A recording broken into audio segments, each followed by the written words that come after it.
Olá pessoal do Harmonia com Deus, esse é o vídeo 37, né? Provavelmente 37. Mais um dia aqui com vocês, falando de reflexão. Espero que vocês dêem um like no canal antes de começar o vídeo, se inscreva no canal, compartilhe para outras pessoas possam também refletir com a gente.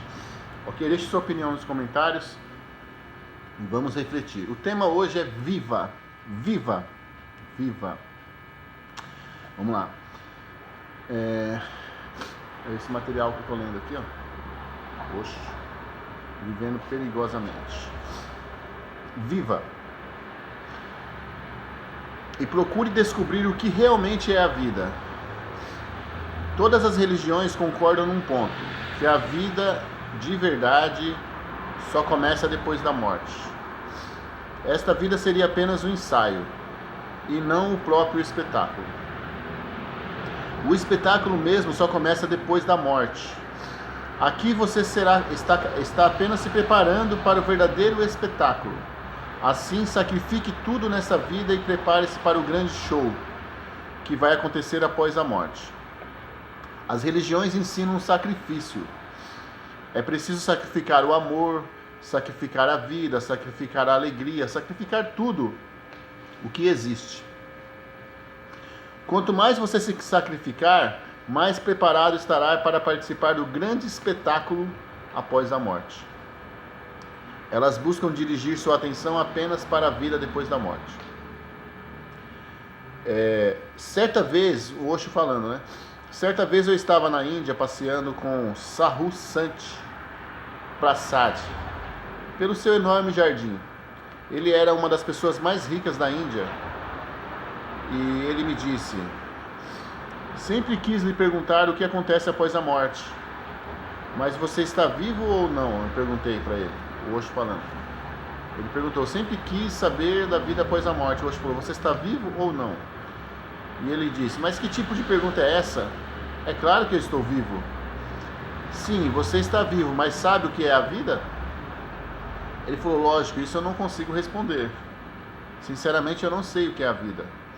Então o Osho concluiu, né? Ele falou: imagine só, você está vivo e não tem a menor ideia do que seja a vida. Como então quer saber algo sobre a morte, se ainda nem morreu? Tenha paciência enquanto estiver vivo, viva. Procure saber o que é a vida. Em breve você estará morto. Aí, no seu túmulo, você vai ter tempo para meditar tranquilamente sobre a morte. Ninguém vai incomodá-lo. Agora, por que você se preocupa com o que vai acontecer depois da morte? E não com o que acontece antes da morte? É com isso que deveria realmente se preocupar. Deveríamos também, né, se preocupar. Quando a morte chegar, teremos que encará-la. E aí, veremos o que ela é. Eu ainda não estou morto, então como poderia saber? Você teria que perguntar a alguém que já morreu. Eu estou vivo.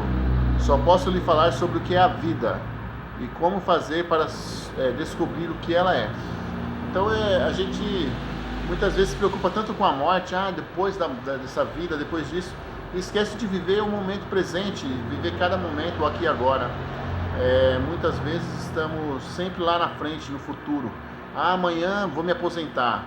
Que nem ontem estava conversando com um rapaz, um amigo, né, que eu encontrei na rodoviária, e ele falou assim, que tinha um cara que ficava na praia lá, tal, e tomando sol o tempo todo na praia.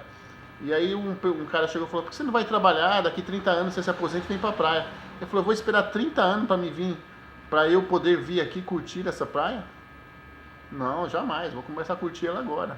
E é verdade, porque você não sabe do amanhã. Então as pessoas pensam muito no futuro, vivem a vida pensando na morte, depois da morte esquecem de viver a vida. Ou seja, sacrificam tanto e não vivem nada. Então você tem que viver, tem que experienciar, porque você vai dar para alguém algo que você tem. Se você tiver alegria, você dá alegria. Se tiver vida, você dá vida. Se tiver morte, você vai dar o quê? Vai dar morte. E quem pode falar sobre a morte se não morreu ainda? E qualquer um pode pregar sobre a morte para você e você pode acreditar, porque não tem como refutar, né? Eu vou ler aqui, continuar o livro. Mas todos os mestres religiosos que já conheci falam sobre a morte e ninguém fala sobre a vida. Ou seja, Muitos pastores, muitos mestres, dizem mestres, muitos budistas, muitos líderes religiosos, seja qual for o segmento, eles vão falar sempre sobre a morte, mas nunca vai falar sobre a vida. Ou seja, não adianta nada você viver uma vida pensando só na morte após túmulo, e você não viver a vida de verdade. Por que o mundo hoje talvez não tá legal? Porque existe realmente talvez uma cúpula aí que governa, mas que não quer que vocês vivam a vida. Eles querem que você fique nas religiões. Não que eu sou contra a religião, que a verdadeira religião é religar a Deus e é viver a vida. Essa é a verdadeira religião. É viver a vida. Viver o divino aqui e agora, não esperar para depois. Viver no presente o amor ao próximo, né? O amor a si mesmo, o amor à natureza, aos animais, às plantas, tudo isso aí, né? Então, se a gente começar a viver no presente, e vai ter muito tempo depois, que a sua vida passa tão rápido que daqui a pouco você vai estar morto, mas você vai ter muito tempo para pensar sobre a morte depois que morrer, se é que você vai pensar, se é que você vai usar a sua massa cefálica, e logicamente você vai morrer, então seu corpo não vai mais funcionar. Porém, se existir uma vida espiritual realmente do outro lado, você vai saber, né? Com certeza. É assim mesmo. Na verdade, esses religiosos não estão nem um pouco interessados na vida. E o pior que isso, o que eles querem no fundo é que ninguém se interesse por ela. Todo o negócio deles depende do seu interesse na morte. Então, as pessoas podem falar o que quiser sobre a morte, como que é do outro lado, e que você não pode contestar, porque você não sabe como é que é. Então, não tem como provar se é verdade ou se não é verdade. Então, cada um inventa uma história diferente. Que a vida é assim, depois da morte é assim. E aí, acredita quem quiser. E quem se identificar com a história e quiser uma ilusão, um sonho, né? E o mais curioso em relação à morte é que você pode inventar a história que quiser sobre ela, pois ninguém será capaz de contradizê-lo. Você não pode provar que é verdade, mas ninguém tampouco pode provar também o contrário. No caso das crenças religiosas, o engodo ainda é maior, pois as escrituras acabam validando o discurso de padres, monges ou rabinos que podem embasar sua pregação nesses textos sagrados. Então, usa uma Bíblia, usa um Alcorão, usa um Vedas, usa um livro, sei lá, o Bhagavad Gita, e usa vários livros aí que você pode usar, o Lao Tse, o Tao, e você pode pegar e embasar, acreditar em tudo aquilo ali que está exposto na escritura ali, como sagrado, né? Fala, escritura sagrada. Então, aí, quem é você para duvidar do sagrado? Quem é você para, né, duvidar do divino? Então você acaba acreditando em muitas coisas que você não sabe se é verdade. A verdade é que você tem que experienciar por você mesmo. Você tem que ter a verdadeira vida aqui e agora, né? Os grandes mestres mesmo, de verdade, eles viveram a vida intensamente. Por exemplo, vamos falar de Jesus, né? Jesus, ele vivia bebendo, ele vivia no meio das pessoas que bebiam. Lógico que ele levava uma mensagem maravilhosa, uma vida, né? Ele transformava água em vinho, ele fazia coisas que uma pessoa, se fosse muito conservadora, jamais ela faria. Então ele viveu realmente integralmente no meio dos pecadores, no meio das pessoas simples que viviam a vida, que gostavam de ouvir ele, porque ele tinha muito para ensinar. Por quê? Porque ele não foi uma pessoa diferente das outras, né? Ele não fala, eu sou Jesus, eu sou o cara e pronto, e não posso andar com vocês. Eu não posso, eu sou isso, separado. Não, ele pegou e entrou no meio da galera e ele falou que aquele que quiser ser grande tem que ser servo, né? Ele lavou os pés dos próprios discípulos como sinal de humildade. Então, eu não estou falando de religião, mas estou falando de religar o seu divino no presente agora, na vida carnal que você tem agora, viver ela intensamente, aprender a conhecer melhor você, amar mais o seu próximo, dividir o pão com o próximo, né?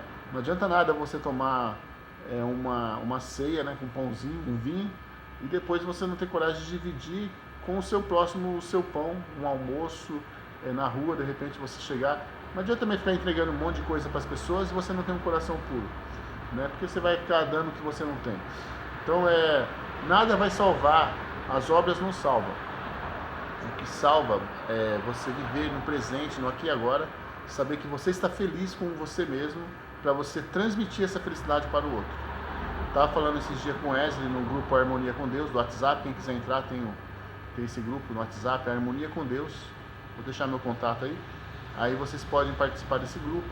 Aí o Wesley estava falando sobre o Santo Antônio, né, que foi um homem dedicado, lutou contra o sistema e sempre pregando o amor e tal. E também teve o Thomas de Kempis, que escreveu um livro que é a Imitação, fala a imitação de Cristo. Mas a gente não tem que ficar sacrificando, gente, por coisas que não vai trazer resultado nenhum. Tem até, eu não sou assim de falar só sobre Bíblia, né? Eu gosto de falar de todos os livros, né? Um pouco de budismo, hinduísmo, todos, um pouco de cada. Mas tem um versículo que eu acho interessante. Fala, misericórdia eu quero, não sacrifício. Então, você não tem que ficar se preocupando com sacrifício, você tem que preocupar em ajudar o próximo, ter misericórdia. Misericórdia. A palavra misericórdia vem do coração, córdia, do coração. A palavra misericórdia, eu estava estudando esses dias, quer dizer um coração dentro do outro coração. É caber mais um coração dentro do seu coração, você tem misericórdia. Ver aquela pessoa ali como uma parte integrante sua, do seu coração, e se doar para ela. Então, gente, viva agora o presente, viva nesse momento. Não fique planejando viver depois da morte. Como é que vai ser depois da morte, no céu, não sei o quê. Muitas pessoas se matam achando que acabando com essa vida aqui, acabou tudo do outro lado, mas você não sabe de nada, você não sabe do outro lado, você está apenas colhendo informações e conhecimento de pessoas que são religiosas e cada um vai ter uma teoria diferente sobre a vida após a morte. Se você pegar o Espiritismo, eles falam, tem um filme que fizeram, Nosso Lar. Então eles vão lá para o nosso lar, a alma, né, vai para o nosso lar, diz que aqui na Terra é cheio de espíritos, de almas que morreram, né, estão aqui recolhendo, ajudando, amparando pessoas. Tem almas sugadores, né, que faz obsessores, que estão obsessando, obsessores que estão sugando a energia de pessoas que estão aqui. E eles falam que esse mundo é rodeado de pessoas mortas, na verdade já morreram, o espírito delas estão aqui, o Espiritismo, de Allan Kardec, né? Na verdade, o Chico Xavier e outros, Divaldo Franco, falam bastante sobre isso. O Allan Kardec, na verdade, era um cientista, né? Que ele buscava saber da vida além, e com provas científicas. Agora, então crenças que você pode abraçar ou não quer dizer que é verdade. Então, todo mundo vai ter uma teoria. Se pegar o budismo, não existe. Existem reencarnações, mas não existe Deus, por exemplo. E a vida após a morte também não existe. Você vai chegar até sair da roda de Sansara, né? Quando você sair da roda de Sansara, você se liberta do ciclo de nascimento. Então, cada religião tem uma cultura diferente e tem um pensamento após a morte diferente. Mas por que você vai viver pensando só depois da morte? Por que você não vive no presente, não vive no aqui e agora? Não vive o hoje? Tá bom? Então, um abraço para todos vocês. Viva o aqui e agora e viva esta vida que você tem, porque ela ainda está vibrando sobre você, sobre os seus pulsos, sobre os seus poros, né? Sobre os seus poros, sobre o seu corpo ainda tem energia que está vibrando. Então, pegue essa energia, faça ela vibrar bem, por bem, fazer uma boa causa, faça a diferença,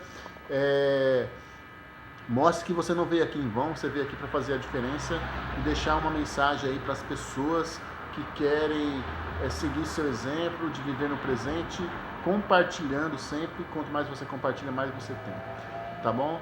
E viva no presente, e estude de tudo, como diz o Paulo, provai de tudo, mas reter o que é bom. Reter o que é bom para você. O que faz bem para o seu corpo, você coloca no seu corpo. O que não faz bem, você não coloca. Tá bom?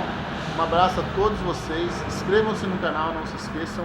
Vou deixar meu contato do WhatsApp. Quem quiser saber, entrar no grupo Sabedoria Musical. Tem página no Facebook para curtir.